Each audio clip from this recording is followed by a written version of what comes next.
인사말을 듣고 놀라실 분들도 계실 텐데 사실 제 입장에서는 수위 조절을 위해 마음을 억누르고 쓴 인사말입니다. 가볍게 할 수 있는 인사말조차 왜 저렇게도 독하게 썼을까 의문을 표하시는 분들도 계실 거예요. 하지만 그런 분들조차 제가 겪었던 일을 듣게 되신다면 분명 저 표현 또한 굉장히 순한 표현이라는 걸 이해하실 겁니다. 그때 받은 상처는 모두 없어졌지만 아직까지도 그 사람과 같이 지냈던 기억을 떠올리면 온몸에 소름이 돋고 몇 번이고 씻고 싶을 만큼 기분이 더러운 일을 겪게 되었거든요.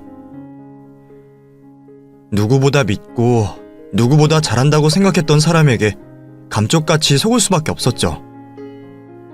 다른 분들께서는 제발 저와 같은 일을 겪지 않기를 바라며 제 이야기를 시작해보겠습니다. 80년대 후반년생인 저는 그 시절 보통의 가정과 같이 평범한 집안에서 나고 자랐습니다. 복도식 아파트에서 자란 저에게는 어린 시절부터 다른 성별임에도 불구하고 가깝게 지내는 친구 한 명이 있었습니다. 같은 유치원은 아니었지만 어머님들 두 분께서 친하게 지내시다 보니 자연스럽게 가족들끼리도 가깝게 지내게 되었고 지금은 없어진 단어인 이웃사촌처럼 지내던 집안의 친구였어요. 인형놀이와 스티커놀이를 하기보다는 남자아이들처럼 뛰어노는 걸 좋아했던 저는 정체와 동네 주차장과 놀이터를 뛰어다니며 친하게 지냈어요. 부모님과 아이들까지 가깝게 지내다 보니 종종 다 같이 모여 식사를 하기도 했고 여름에는 같이 휴가도 보내곤 했죠. 그럴 때마다 양쪽 부모님들께서는 진담인지 농담인지 알 수 없는 짓궂은 장난을 저희에게 치시곤 했습니다. 시은이는 얼굴도 예쁜데 애가 밥도 잘 먹고 반찬 투정도 한 번을 안 하네. 시은 엄마는 좋겠어. 시은이가 말도 잘 듣고 밝아서. 우리 정체가 시은이 밥만 닮아도 내가 좀 편할 텐데. 정체 엄마가 시은이 본 모습을 못 봐서 그래. 보통 남자애들보다 더 난리야.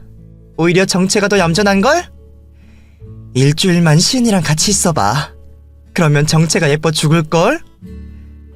그래도 여자애가 소극적인 것보다는 활동적이고 진취적인 게 낫지. 나는 우리 시은이 같은 딸이 있었으면 하는데. 나야말로 정체처럼 얌전하고 똘똘한 남자아이가 아들로 있었으면 좋겠어. 그럼 이왕에 말 나온 김에 아들, 딸 삼을 겸 우리 사돈이나 맺을까? 나야 좋지. 시은이같이 야무진 며느리 있으면 정체가 무엇을 하든 걱정이 안 되니까. 정체야, 너도 예쁜 섹시 생겨서 좋지? 이 다음에 너희들이 다 크면 결혼하는 거다. 우리 시은이는 좋겠네. 잘생긴 남편을 먼저 찜해놓고. 물론 부모님들께서 저희를 놀리려 한다는 건 알았지만 만약이라도 그런 일이 생길까 싶어 짜증도 내고 울음도 여러 번 터뜨렸습니다. 너무 어렸을 적부터 가까이 지내던 사이다 보니 가볍게라도 우리 사이를 이성의 관계로 이어주는 장난이 너무 싫더라고요. 그건 사춘기가 되어서도 마찬가지였죠. 서로를 이성으로 느낀 적도 없었고 친구 이상의 마음은 눈꽃만큼도 들지 않았습니다. 대신에 서로 무슨 말이든 터놓고 말할 수 있는 사이였어요.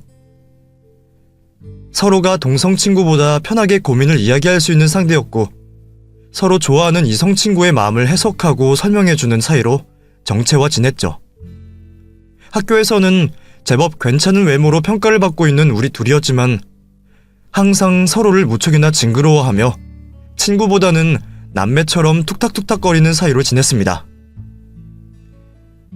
고등학생이 되면서 서로 다른 학교에 진학하게 되었지만 우리 둘 사이는 이전과 같았죠. 그러다 정체가 저희 학교 학생 중 한 여자아이를 눈여겨봤는지 그 아이의 연락처를 저에게 물어보더라고요. 평소에 언행이 좋지 않고 말도 소문도 많은 여자아이라 걱정이 되는 마음에 연락처 알려주는 것을 망설이게 되었습니다. 야 박시은, 빨리 걔 번호 좀 알려줘. 걔 말고 다른 애는 안 돼? 걔 소문도 안 좋고 너랑 어울리는 애도 아니야. 그건 내가 만나보고 판단하는 거지. 네가 뭔데 나한테 그런 말을 해? 너 혹시 나 좋아하냐? 그래서 걔랑 잘 되기라도 할까봐 번호 안 주는 거야?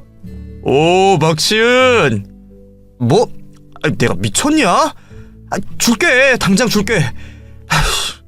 대신에 너한테 무슨 소문나든 나랑은 절대 상관없는 거야. 정채의 말에 화가 났던 저는 될 대로 되라는 식으로 여자아이의 번호를 알려주게 되었습니다. 그리고 두 사람은 제가 번호를 주고 얼마 되지 않아 사귀게 되었죠.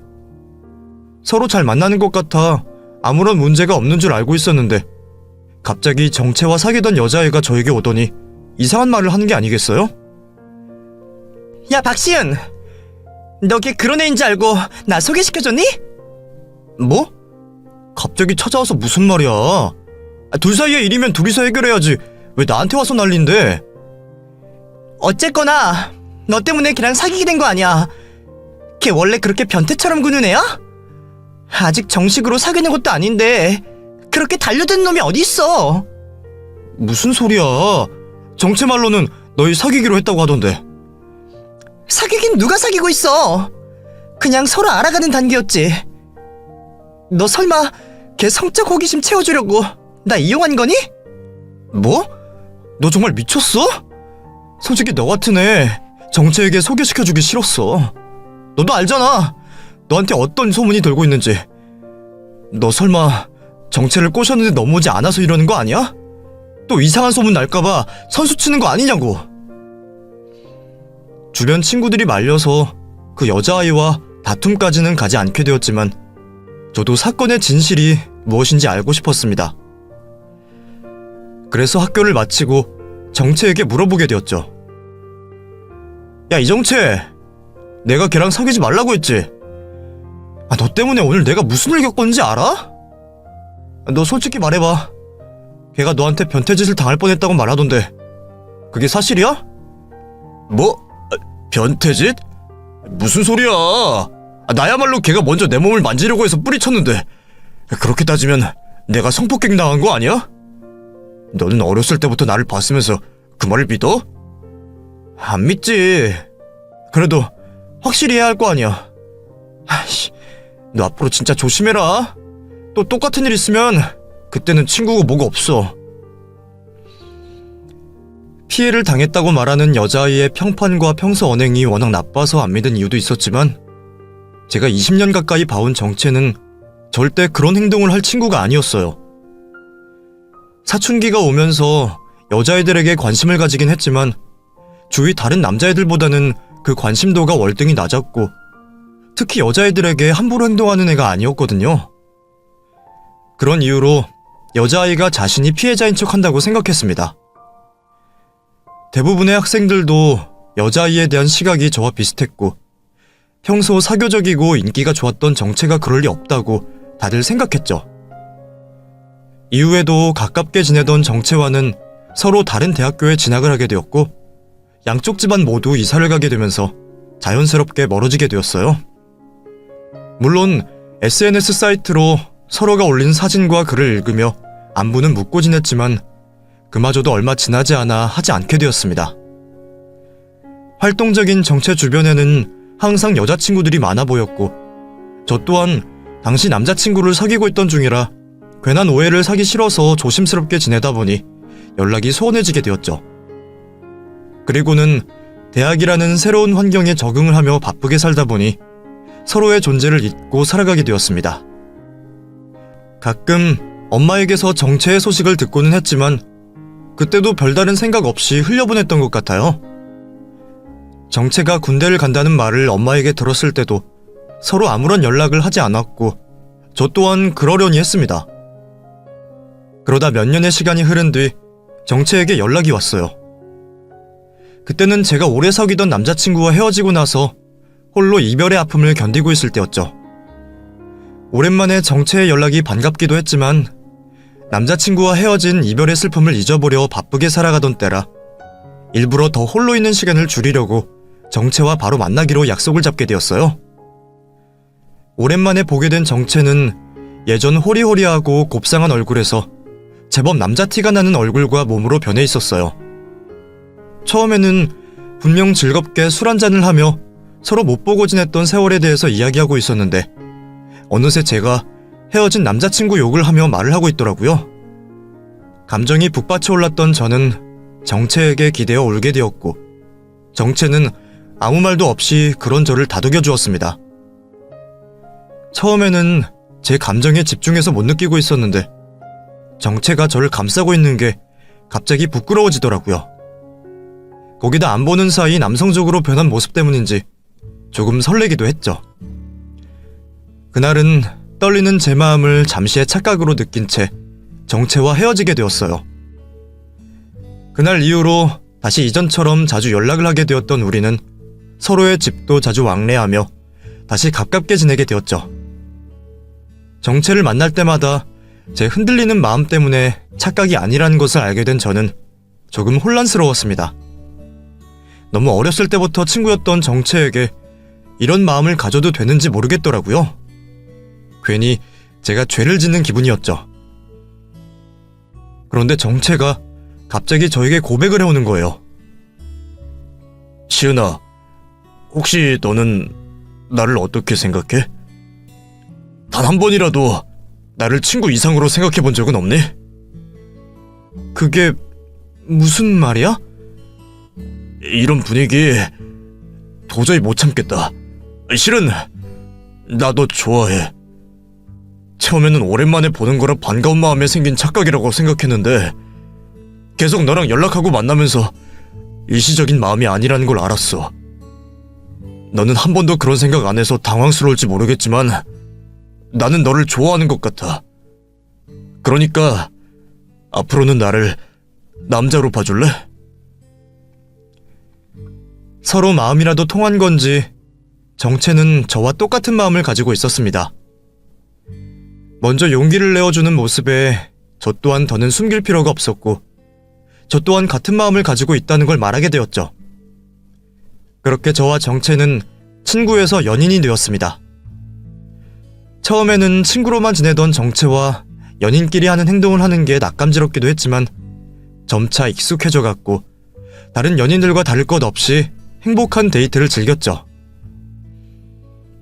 그런데 사귀기 전부터 걸리던 점이 연애가 시작되면서 더욱더 신경 쓰이기 시작했습니다.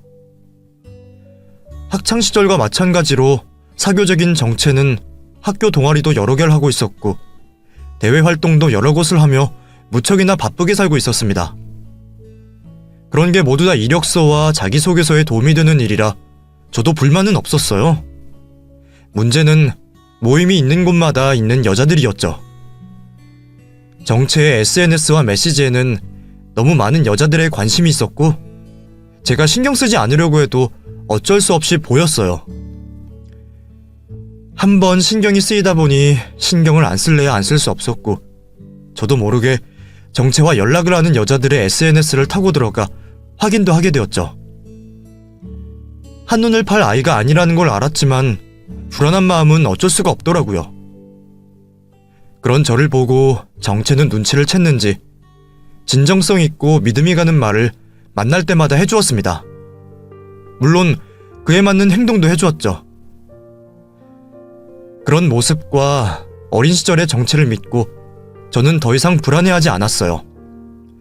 하고 있는 동아리와 대외 활동으로 무척이나 바쁜 남자친구였지만 다른 남자라면 신경 쓰지 않을 작은 기념일마저 챙겨주는 정채 때문에 큰 불만 없이 연애를 이어가게 되었습니다. 그러다 결국 저희의 관계가 부모님께 알려지고 말았습니다. 영원한 비밀은 없는 것인지 결국 양쪽 부모님께 들키고 말았네요. 아니나 다를까 저희가 부모님들의 관계를 염려해 비밀로 하기로 생각했던 것처럼 양가 부모님들은 친구에서 연인으로 발전된 저희의 관계를 걱정스러워 하셨습니다. 부모님들끼리 오래 알고 지낸 사이였기에 괜히 저희 때문에 관계가 틀어질까 싶기도 하셨을 거고 저희가 헤어지기라도 해 상처를 받을까 걱정스러우셨겠죠. 대체 언제부터 만나기 시작한 거야? 예전에는 정채랑 결혼시킨다고 할 때마다 질색을 하더니 어쩌다가 이렇게 됐어? 어? 나 참 어이가 없어서 정말. 엄마, 근데 우리도 가볍게만 하는 거 아니야. 우리도 이제 성인이고 서로 책임질 만큼 진지해. 그러니까 너무 걱정스럽게만 생각하지 마. 그러면 너희들 결혼 생각까지도 하고 있는 거야? 우리가 서로 모르는 사이도 아니고 너희들 결혼 따로 연애 따로 그렇게 할 생각이면 다시 생각해. 그렇다고 뭐 벌써 결혼이야. 그럼 뭐 그 정도 각오도 없이 연애만 하다가 헤어지려고? 서로 진지하다면서 결혼 못할 건 또 뭐가 있니? 정체도 내 아들 같고 그쪽 집에서도 너 딸처럼 생각하는 거 마찬가지야. 그러니까 너희들 마음만 맞는다면 정체 취직하면 바로 결혼하는 걸로 해라. 어차피 서로 좋다면서 안 될 건 뭐가 있니? 저희도 당연히 진지한 만남이긴 했지만 결혼은 이르다 싶었어요. 아직 20대 한창 놀 나이에 결혼이라는 건 저희에게 먼 이야기였죠. 하지만 부모님들의 추진력은 상상 이상이었습니다. 가벼운 만남일 거면 시작도 말았어야 한다며 저희가 만나는 것을 아시고는 서둘러 결혼 얘기를 나누시더라고요. 결국 양쪽 부모님들의 협의하에 저희는 정체가 취직을 하는 동시에 결혼을 하기로 결정이 되었습니다. 적극적인 부모님들 덕에 저희는 정말로 이른 나이에 곧바로 결혼식을 올리게 되었습니다. 예상보다 이른 결혼에 부모님들 등살에 떠밀리듯 이루어진 일이다 보니 결혼을 하는 중에도 하고 난 후에도 저희는 어안이 벙벙했습니다. 오랜 친구로 지내기도 했던 탓에 결혼을 했다고 해서 곧바로 부부가 된 것이 실감나지 않더라고요. 그래서 또래에 비해 빠른 결혼 생활에 적응할 시간들이 필요했던 저희 부부는 서로 합의하에 적당히 개인 생활을 지켜주기로 약속했습니다. 서로에게 허락을 받고 친구들과 여행을 다녀오기도 하고 모임이나 여가 활동 같은 것에 과하지 않는 선에서 존중해주기로 했죠. 남들보다 일찍 결혼했으니 아이도 한참 후에나 낳기로 약속을 하게 되었습니다. 사실은 저도 결혼에 대해 책임과 부담이 있었던 탓에 그런 결정들이 마음에 들었어요. 부부로서 같이 생활하고 맞춰가면서 서로를 충분히 존중해줄 수 있을 거라 생각했죠. 물론 저보다 바쁜 것은 늘 남편이었어요. 남편은 학생 때부터 해오던 동아리와 대외 활동 같은 모임이 많았던 탓에 만날 사람도 많고 약속도 많을 수밖에 없었죠. 매번 바쁘게 약속을 잡는 남편이 걱정스럽기도 했지만 그런 불만이 나오기도 전에 늘 저를 우선순위로 두어주는 남편을 보며 저는 불만을 말할 일이 없었습니다. 혹시라도 내가 약속이 많고 바빠서 섭섭하면 바로 말해줘. 그러면 내가 약속 다 취소하고 자기랑 있어줄게. 나도 결혼까지 해놓고 자기한테 상처 주고 싶지 않아. 결혼을 했으니까 무엇보다 서로가 우선되어야지. 그러니까 서운하거나 할 때는 꼭 말해줘. 알겠지? 혹시나 제가 걱정이라도 할까봐 신신당부하는 남편을 저는 믿을 수밖에 없었습니다. 남편이 제게 믿음을 주려 노력하기도 했지만 저 역시도 그런 남편을 많이 간섭하고 싶진 않았어요. 저도 너무 쥐고 사는 바가지 긁는 아내가 되고 싶진 않았기에 여자 문제만 아니라면 남편이 모임이나 외출을 하더라도 웬만하면 허락을 하곤 했습니다. 다행히 연애 때부터 제게 믿음을 보여주었던 남편이었기에 남편은 어딜 갈 때마다 늘 먼저 인증사진을 보내곤 했었고 제가 걱정할 새도 없이 연락을 자주 해주곤 했습니다. 그래서 저도 마음을 놓고 남편을 편하게 놓아줄 수 있었죠. 게다가 단둘이 있을 때는 저한테 얼마나 잘하는지 저와 함께하는 주말이면 하나부터 10까지 다 해주려는 남편 때문에 저는 집안에서도 손 하나 까딱할 필요가 없었습니다. 결혼 후에도 연애 때처럼 여전히 작은 기념일까지 특별하게 챙겨주며 저를 행복한 여자로 만들어주었고 그렇게 잘해주는 남편을 보면서 저는 행복하다고 생각할 수밖에 없었습니다. 생각보다 더 행복한 결혼 생활을 즐기며 저도 일찍 결혼하기를 잘했다는 생각이 들었어요. 그런데 행복하다 보니 이상하게 점점 아이를 가지고 싶더라고요. 누구는 남편이랑 사이가 좋으면 아이 생각이 나지 않는다고 하던데, 저는 오히려 사랑하는 남편과 예쁜 아이를 만들고 싶은 욕심이 점점 생겼습니다.